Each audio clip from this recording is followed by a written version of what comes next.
What's going on, everyone? My name's AJ, and today we're going to be reviewing the Nike SB Blazer Mid Edge. So I got these shoes for retail from Nike Direct, and the MSRP is $95. I got the iron gray / black colorway, but it also comes in a navy / maroon colorway. I personally like this version a little more, and I bought this shoe in a size 10, and the box tag says Nike SB Zoom Blazer Mid Edge L, and the colorway is iron gray / black - black. These shoes come in a purple Nike SB box, and inside the box we have the standard Nike SB tissue paper with a green colored print, and it comes with one extra pair of shoelaces, which is an iron gray pair of shoelaces. And now onto the shoes. We have a Blazer Mid with deconstructed details throughout, and it has a fully leather upper with suede patches throughout. The lace eyelets are an iron gray that matches the leather. It has a really soft and delicate suede inner lining, a standard rubber outsole,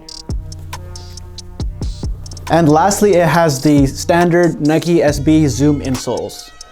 So this shoe has a lot of really interesting details.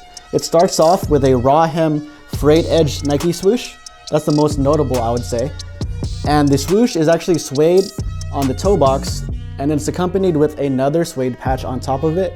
I think they put these here because this suede area is likely the most high wear areas in regard to like when people skateboard and they're doing like flip tricks and things like that, just general ollies and such. And if you look on the inner side, it's just a fully suede swoosh. So one of the most odd details that I've been seeing a lot of people talk about is how this shoe has two tongues. It has a Nike SB Dunk Low Pro tongue, and it has another tongue that just says Nike SB Blazer Mid Edge.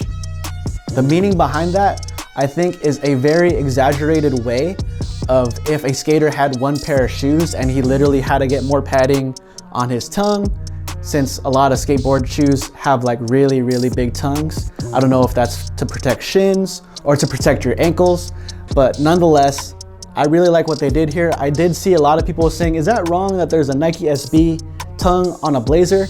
But have no fear, this tongue is actually removable. So if you don't like the tongue, you could just take it off. I did that on the other pair. And when we put it on feet, we'll be able to see the difference between the single Blazer tongue and the dual tongue. And let me know what you guys think in the comments below. Do you guys like the Blazer with just a single tongue or the Blazer with the dual tongue? And to go along with the DIY look, this Nike Blazer tongue has exposed foam that feels really nice on the leg, surprisingly. So I used to skateboard a lot, and the main point of emphasis on a shoe that would get a hole is essentially this toe box or side area. I would definitely say that this is really useful. You're probably gonna get a little more shelf life with these shoes if you're skating these shoes. I remember those times when I first got into skateboarding and people were talking about shoe goo for the holes you had in your shoes. It's essentially just like this kind of goo that goes on your shoe that acts as glue, so you don't have a hole in your shoe anymore. But I really like what Nike SB did with this, where they put the swoosh there, and this feels like it's really premium material. And this is how they look on feet. I think they look pretty nice. They fit true to size. I got them in a size 10. I personally like them better with the dual tongue, but I wouldn't mind wearing them with just the single Blazer tongue. It just feels like it isn't right, and there's not as much padding when it's just that individual Blazer tongue. But what do you guys think? Leave a comment below. Do you guys like the individual tongue or the dual tongue? I'm wearing them with a pair of Stone Island black cargo pants. I would probably wear them with the tongue out or tucked, but I don't know, I don't really like showing the tongue of my shoes too much. And I think that they're a really nice color and muted tone, so it's gonna go with a lot of outfits. And they'll look really cool if you skate them too. As for the pros, my first pro is that these are really unique, have a great story, almost like any other Nike SB. And I truly admire what the Nike SB design team did with this shoe and what their intent was. It's super DIY and super unique, but it has lush and premium materials. And I respect that. I really like it. It's really stylish, but pretty utilitarianism in a sense too, where everything has a purpose and is useful. Like there's a reason why they put these suede patches here. So when people do kick flips or other kind of skateboarding tricks in these high wear areas, it's not gonna break as easy. And I really like that. They really thought about it, and like, it's not like they just took off the swoosh just so it looks cool. That's an aspect of it, but it does play a purpose in skateboarding as well. I low-key want to get back into skateboarding, but I'm also scared of getting injured, even though I work from home. But yeah, these are really cool sneakers that not only look cool, but I think would be nice to skate in. Another pro is that these are super duper trendy, but they're also super duper wearable. The colorway isn't too wild. It's really subtle and muted, has monochromatic colors. So like I said earlier, we'll go with a lot of outfits. And who knows, Nike Blazers might be cool again. I've seen Travis Scott wear a pair of Nike Blazers that's been circulating around the web. And granted, these are a super duper general release pair of Nike SB Blazers, but I think they're really clean and a dope shoe. My last pro is a combination of value in regard to the materials and the quality.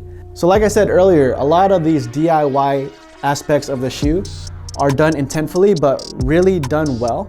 And it's a really nice touch that they use premium quality materials on these shoes rather than just making it look cool. I wouldn't say that this is a con, but I would say that like any Nike SB, you don't know the value of it. So you could get them for $95 now. But if Travis Scott happens to wear these specific Blazers, then it might be like $500 in the next few months or whenever he wears it. But granted, that's not even a con because that's just playing like luck and we don't know if someone's gonna hype this up. But I think it's overall a really dope quality shoe that's worth the value of the price. And this isn't a hyped collaboration or anything else. It's just like a really clean general release colorway.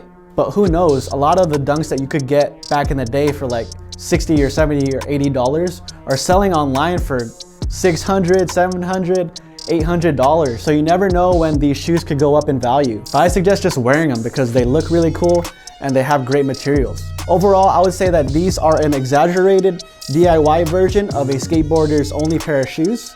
And it provides great value for people that want to skateboard in it, but also wear it. The execution of this shoe is really detailed, unique, and well done. Once again, my name's AJ. Thank you guys so much for watching. I noticed that only 10% of the people watching these videos are actually subscribed. So if you enjoyed this video or learned something from this video, please consider hitting the like button, subscribing, or even hitting the notification bell. It would really help me a lot. I'll see you guys in the next video. Let go. Peace.